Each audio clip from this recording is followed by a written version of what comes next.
Hello, I'm Sarah from South London Sling Library. Today I'd like to show you how to tie a front cross carry with a woven wrap. So I'm going to find the middle marker on my wrap and I'm going to put that behind me so that it's roughly in the middle of my back, and the wrap comes round under my arms. I'm then going to gather this fabric so that I know my wrap's not twisted, and I'm just going to place it over my opposite shoulder. And I'm going to do the same on this side. Gather my fabric and place the wrap over my opposite shoulder. Now all I'm going to do is take hold of these tails as they hang down behind me and just cross them over again, bring them back in front of me and tie a single knot. The great thing about this carry is that's it, tied. So it's pre-tied, and what's brilliant about that is I can now, if I wanted to, I could put baby in a car seat and get in the car. I can sit in the car with this pre-tied. I haven't got a knot in my back. It's all here in front of me. So I could quite easily just have this on, and then when I get to wherever I'm going, get the baby out the car seat, pop them in the wrap, and then finish tying. I could go out and get on a bus. I could walk down the street with the baby in the buggy. If I don't know if the baby's going to need me or not, I can pre-tie my wrap. This means that if you're standing at the bus stop or something like that, you don't have to faff about tying your wrap when your baby needs you. You can simply lift them out of the pram or the buggy and pop them into your wrap. This carry is suitable for any baby from newborn all the way through to toddlerhood. It's a great option. This is my base size. This is a size 5 wrap. And so you can do the front cross carry with your base size.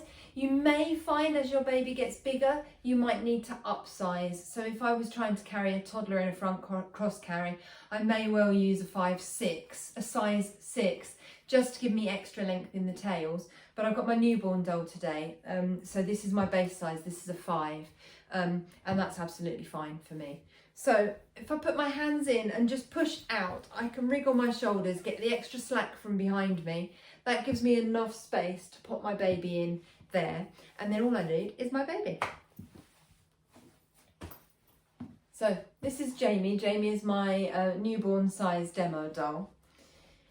And if I put my baby up onto my shoulder, before I put my baby in the sling, it's worth noting which of these passes is closest to my body. So for me, it's the one on my left shoulder. It doesn't really matter which side the baby goes into first, but when you're spreading the fabric out, you want that inside layer first.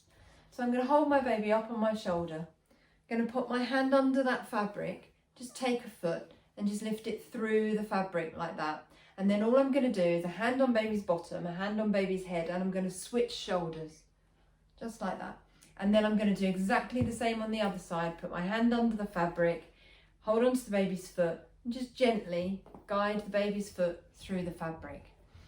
If I leave that fabric near the baby's lower legs, then as the baby sits down into that fabric, the fabric goes into baby's knee pits, and they're just going to drop their bottom down in front of that fabric. And then what you find is this is the position newborns just want to be in. That's what makes this carry great for newborns, but really any baby of any age, you want to aim to get that fabric into their knee pits and allow their bottom to drop down over that fabric. With a newborn, gather their hands in towards their face. With an older baby, they're going to do what they want with their hands.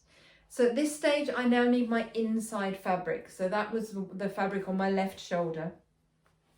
I'm going to get hold of that fabric and I'm just going to work the edge of that fabric up and down until it comes over the baby's bottom and up the baby's back. So it goes almost knee pit to knee, it goes from knee pit to knee pit, almost from shoulder to shoulder. If you need to, you can pop your hand under this strap here just to make sure that you've got it right into the second knee pit. Then I'm going to do exactly the same with the fabric on the other side. So again, work it up and down so it comes over the baby's bottom and back. At this point, you can stop. Baby is relatively secure, even though you've only got a half knot tied there. But you can stop. If this was a real baby, I wouldn't be very happy here because I don't want this fabric to be covering my baby's face. So I'm just going to take this edge of the fabric and I can just pull it out over my shoulder like that. That may actually interfere with tightening, so I may need to redo that afterwards. So to tighten this carry, I'm going to undo my half knot there, and I'm just going to take one side of the wrap and I'm just going to pop it between my knees while I work on tightening the other side. So I'm holding on to this, I'm not going to let go. And I can just find the edge of my wrap. If you lay it over your arm like a tea towel, imagine you're a waiter, hold it over your arm and you can just pull the edge and roll your shoulder.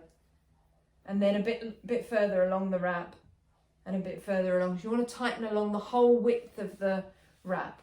Once I've got that, I can then pop it back under the baby's leg and I'm just going to swap ends. So I put that one between my knees and get this one out, and I'm going to do the same on this side. So I can lay it over my arm like a tea towel and then just pull. That's it. I felt a nice bit of slack come out from there then. So just pull the edge and then keep the tension on that and pull the next bit of the fabric, just a bit of a shoulder roll, next bit, till you've got all the way to the other edge, and then again that can go back under the baby's foot. Keeping that tension on, I can then tie a double knot. Bit of a hop just helps to lift the baby as you tighten that knot up under their bottom. There we go. So that's my front cross carry. You've got exactly the same safety guidelines in this carry with a woven wrap that you've got for every other sling or baby carrier. The word to remember is ticks. So the T stands for tight. The baby is tightly held against you, just as tightly as if you were holding them in your arms. So you should be able to pop your hand on the baby's head, do a little dip forward and not feel their body weight pull away from you. The I stands for in view. So this is why I've flipped the shoulder here, because you don't want that fabric over their face. You want to be able to see them. The C stands for close enough to kiss. The K is keeping baby's chin off baby's chest. So if you do the ugly double chin manoeuvre and look down, you should be able to see the top half of the baby's face. The S is supported spine. If you pop a hand on baby's back and lightly press, they don't have extra room to get closer to you, uncurl or sit up. So just to show you, this is the front and the back. That's a front cross carry. To get baby out of your front cross carry, you simply open that cross pass till it goes right back into baby's knee pit. Then we can do the same on this side, into baby's knee pit, and then get your hands around their torso, support the back of their neck and lift up and out.